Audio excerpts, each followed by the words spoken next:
지난 2012년 11월 28일 자연과학관에서 진행된 총장과의 대화.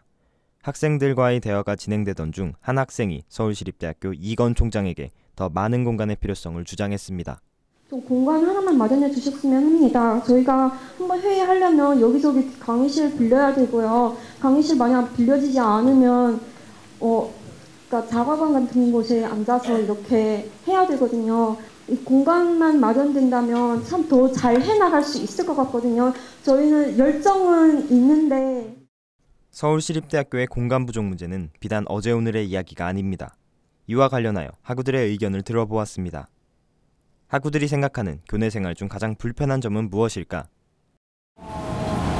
공간 부족인데 지난 학기에 조별과제 같은 게 있는데 그런 걸 해야 되는데 마땅히 할 공간도 없었고 학생들이 쓸 수 있는 공간들이 좀 부족한 것 같아요. 그러니까 공부를 할 수 있는 공간이나 강의실을 스터디 같은 거 하려고 빌리려고 했는데 빌리는 과정이 되게 복잡하더라고요.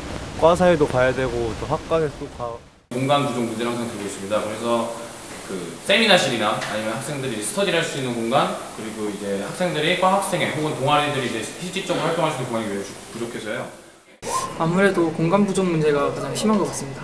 대학교에서는 조별과제가 많기 마련인데 스터디룸에서 일단 조별과제를 하려고 하는데 스터디룸이 많이 부족하기 때문에 직접 학생들을 만나 이야기를 나눠본 결과 많은 학생들은 공간 부족 문제로 인해 불편함을 느끼고 있었습니다. 우리는 좀 더 많은 학생의 이야기를 들어보기 위해 서울시립대학교 광장 인터넷 카페를 이용하여 설문조사를 해보았습니다. 설문에는 총 78명이 참여해 주셨고 그중 48%에 해당하는 38명이 공간 부족 문제를 우리 학교의 가장 개선이 시급한 문제로 지적해 주셨습니다. 그 외에도 다양한 분들이 댓글을 통해 추가 의견을 주셨는데요. 아이디 슝슝님께서는 사람이 모일 수 있는 공간의 확충이 필요하다고 지적해 주셨습니다. 아이디 닉네임 K님께서는 남는 공간을 학생이 사용할 수 있게 하는 것이 관건이라며 2013년도 총학생회의 대처를 기대한다고 의견 주셨습니다. 이와 같은 서울시립대학교의 공간 부족 문제는 과연 절대적인 공간의 양적 부족에 의한 것일까? 우리는 이를 알아보기 위해 교내 대표적인 스터디 공간을 찾아가 조사해 보았습니다. 우리 학교에서 사람이 모일 수 있는 곳은 법학관 RT라운지, 중앙도서관 스터디룸, 중앙도서관 인터넷 라운지, 미래관 경영도서관 세미나실, 자연과학관 프리존, 인문학관 인문대 라운지 등이 있습니다. 조사기간이 방학 중임에도 불구하고 RT라운지를 비롯한 몇몇 공간은 사람들로 가득 차 있었습니다. 조사 결과 RT라운지, 법학관 라운지, 미래관 라운지, 인문학관 라운지, 정보기술관 라운지 등 많은 인원을 수용할 수 있는 다양한 라운지에 비해 스터디룸은 중앙도서관을 제외하고는 미래관 경영도서관 세미나실, 학생회관 세미나실 등 몇몇 공간에 불과했습니다. 우리는 좀 더 구체적인 이야기를 들어보고자 전공 특성상 조별활동이 많아 스터디 공간의 부족을 겪는 경영대학우들 중 한 명의 이야기를 들어보았습니다. 공간이 부족했던 적은 많았던 것 같아요. 보통 팀플을 하거나 과제를 할 때 경영대 학생이 많다 보니까 또 비슷한 시기에 이 과제가 몰리기 때문에 대표적으로 중도나 경도, 스룸을 많이 이용하는데 인터넷 카페나 그런 쪽에 자리가 부족했던 적이 많아요. 강의실을 한 번 대여해 본 적이 있었어요. 근데 그거는 제가 빌린 게 아니라 같이 했던 선배가 빌렸었던 건데 저는 그 전에 강의실을 빌리려는 생각을 해본 적이 없거든요. 예, 강의실을 어떻게 대여하는지도 잘 모르겠고 그리고 저번에는 그냥 아무 말도 안 하고 그냥 빈 강의실이 열려 있길래 들어가서 했는데 경비 아저씨가 쫓아내신 적이 있거든요. 이처럼 서울시립대학교 공간 부족 문제는 공간의 절대적 부족과 더불어 공간 활용의 비효율성에 있다는 의견이 제기되었습니다. 그렇다면 타 학교의 상황은 어떠한지 알아보았습니다. 먼저 찾아간 곳은 건국대학교. 캠퍼스의 크기에 비해 스터디룸이나 학생 라운지의 수는 많지 않았습니다. 그렇다면 건국대학교의 공간은 어떻게 활용되고 있는지 이야기를 나누어 보았습니다.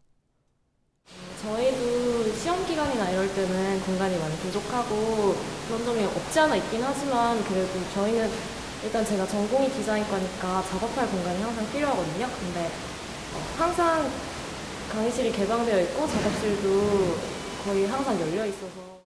건국대학교 역시 공간 부족 문제에서 완전히 자유로운 사항은 아니었습니다. 하지만 강의실 개방을 통해서 이러한 문제를 개선해 나가고 있었습니다. 주말임에도 불구하고 학생들을 위한 작업 공간이 개방되어 있었습니다. 다음으로는 고려대학교의 상황을 알아보기 위해 고려대학교 재학생에게 전화 인터뷰를 요청했습니다. 우리 학교도 시험 기간 같은 경우에는 가끔 스터디룸이 부족하기도 한데 특별히 학습 공간이 없거나 했던 경우는 없었던 것 같아요. 저희 이공계 건물은 온라인 강의실 대여가 좀 쉬운 편이라서. 고려대학교의 온라인 강의실 대여는 서울시립대학교의 와이즈와 같은 지식기반 포털 시스템 사이트를 통해 운영됩니다. 사이트에 로그인한 후 정보생활 탭에서 공간 예약, 관리 항목을 선택한 뒤 이용할 건물, 날짜, 시간 등만 고르면 자동 검색이 가능합니다. 그리고 강의실의 수용 가능 인원, 예약 현황, 수업 시간표 또한 미리 조회할 수 있는 등 학생들이 손쉽게 강의실을 대여할 수 있습니다. 다양한 학교의 강의실 대여 시스템을 조사한 결과 고려대학교를 포함한 타 학교들은 굉장히 간편한 강의실 대여 시스템을 운영하고 있었습니다. 하지만 서울시립대학교는 강의실 대여 과정이 매우 복잡하다는 사실을 발견했습니다. 그렇다면 공간 부족 문제 해결을 공약으로 내세웠던 2013년도 총학생회는 문제 해결을 위해 어떠한 방안을 생각하고 있을지 직접 만나 이야기해보았습니다. 한정된 공간 내에서 공간을 찾는 방법을 모색해야 되는데 어쨌든 아쉬운 거는 뭐 돈이 자꾸 깎이고 있는 상황이 안타까운 현실을 생각하고 있습니다. 지금 현재 제가 올해 그 총학생회 공약사항으로 가장 중요시하게 여겼던 부분이 이 공간 문제 해결인데요. 그러기 위해서 지금 제가 하고 있는 게 저희 총학생 내부로 지금 현재 방학 중에 하고 있는 게 각 건물에 있는 모든 강의실 말고요 세미나실을 전수 조사를 하고 있습니다. 제가 가장 먼저 요구하는 첫 번째 방식은 예약제 시스템인데요. 그게 어떻게 하는 거냐면은 일단 세미나실은 저희만 학생들만 쓰는 게 아니라 교수님들도 쓰고 교직원들도 쓰고 대학원생들도 쓰기 때문에 그 고정된 시간들은 그 픽스 시켜놓고 고정시켜놓고 나머지 시간들에 학생들이 사용할 수 있게 그걸 공개하자라는 걸 해서 온라인이나 오프라인으로 가능하도록 그렇게 하려고 하는데 이와 같이 해서 이제 강의실이 지금 어떻게 되고 있는지 비효율성에 대해서 지금 조사하고 있고 제가 공약 때 말씀드렸듯이 저는 이런 공약을 냈었거든요. 강의실을 보시면요 시간표가 있는데 거기 보시면은 예를 들어 일주일에 아니면 하루에 2개 정도 아니면 3개 정도밖에 수업이 없는 데가 굉장히 많이 있는데 그런 공간들 그런 2개의 공간을 하나의 공간으로 만들면 새로운 공간이 만들어지지 않겠습니까? 저는 그래서 그 공간을 좀 확보하겠다라는 강력한 의지가 있어서 현재 그렇게 생각하고 있습니다. 현재 복잡한 강의실 대여 시스템에 대한 개선 방안은 무엇인지 물어보았습니다. 예를 들어 어느 한 부서에서요 총 관리를 하는 겁니다. 전체 관리를 건물을 그렇게 하면은 지금 학관 2층 세미나실 빌려주신 분들한테는 아마 학생처에 가서 빌리면 되거든요. 근데 그 방식을 지금은 어느 과가 이렇게 돼 있는데 그게 아니라 예를 들어 총무과에서 담당하겠다면 총무과에서 그제 말씀드렸듯이 이 고정된 시간표 있죠. 이걸 박아놓고 거기 비어있는 시간들 학생들한테 공개를 하는 겁니다. 그럼 거기를 그냥 온라인으로 빌릴 수 있게 방식을 하고 2013년도 총학생의 청춘 스토리는 공간 부족 문제 해결을 위해서 한정된 공간을 효율적으로 활용할 방법을 모색하고 있었습니다. 강의실과 세미나실을 예약제 시스템으로 운영해 일반 학부생들에게 개방할 계획을 수립하고 있었으며 이를 위해 현재 각 건물 강의실을 전수조사하고 있었습니다. 강의실 대여 시스템 개선에 대한 제작진의 질문에는 강의실 대여를 한 부서가 총괄하도록 해 간편화하고 온라인 예약을 가능케 하겠다고 대답했습니다. 그렇다면 서울시립대학교의 입장은 어떠한지 기획차 담당자와의 전화 인터뷰를 통해 이야기를 들어보았습니다. 이 공간 늘리는 거는 예산에 돈이 들어가니까 그렇죠. 그 서울시 재원이 필요하단 말이에요. 일반에게. 그렇죠. 그러니까 이게 그 서울시 재원 우리가 지금 신본관도 지금 지으려고 이렇게 이제 2008년부터 노력했는데 안 됐잖아요. 2013년도 올해 예산 2013년도 그 서울시 예산으로 잡으려고 노력했는데 안 됐거든요. 서울시 저희 재정 여건이 좋아져야만 조금씩 이렇게 도와주는데 공간 활용 계획도 이렇게 검토하라 이렇게 나왔더라고요. 조건부가. 그래서 아마 이 당분간은 신본관 건물 짓는 게 전반적으로 지금 건물을 지으면 좋겠지만 학교 지원도 없고 서울시 재정 여건도 안 좋고 그래서 새 건물을 지을 수가 없습니다. 지금 이제 그렇게 노력을 많이 하고 있는데 솔직히 우리는 지으면 좋죠. 근데 학교 돈이 없는데.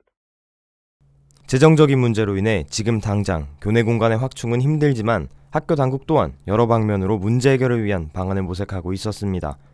이처럼 총학생회와 학교 당국은 모두 각자의 역할 안에서 공간 부족 문제의 타개를 위하여 힘쓰고 있었습니다. 학생들을 위해 새로운 공간을 만들어내는 것이 가능하다면 가장 확실한 방법일 겁니다. 하지만 현실적인 상황을 고려했을 때 이러한 해결책은 당장 실행되기 어려운 상황입니다. 그렇기 때문에 주어진 공간을 효율적으로 활용하는 것이 중요합니다. 서울시립대학교의 강의실 이용시간 특성과 다른 학교의 공간 문제 해결법을 바탕으로 생각했을 때 가장 현실적인 방법은 강의실과 세미나실을 개방하고 그 대여 과정을 간편히 하는 것입니다. 총학생회와 학교 당국은 물론 일반 학생들도 서울시립대학교 공간 부족 문제에 대해 관심을 가지고 노력을 기울여야 합니다. 총학생회는 이전에 세웠던 계획들을 철저하게 검토하고 실행해 나가야 합니다. 학교 당국에서는 학생들의 이러한 목소리에 귀를 기울이고 이에 신속하게 대처를 해야 합니다. 학생들은 자신들의 복지 향상과 관련된 일인 만큼 목소리를 함께 내는 것이 중요합니다. 2013년도에는 총학생회와 학교 당국, 일반 학생들이 모두 힘을 모아 더 넓은 시립대학교가 되기를 기대합니다. 지금까지 UOS 집중 취재를 시청해 주셔서 감사합니다.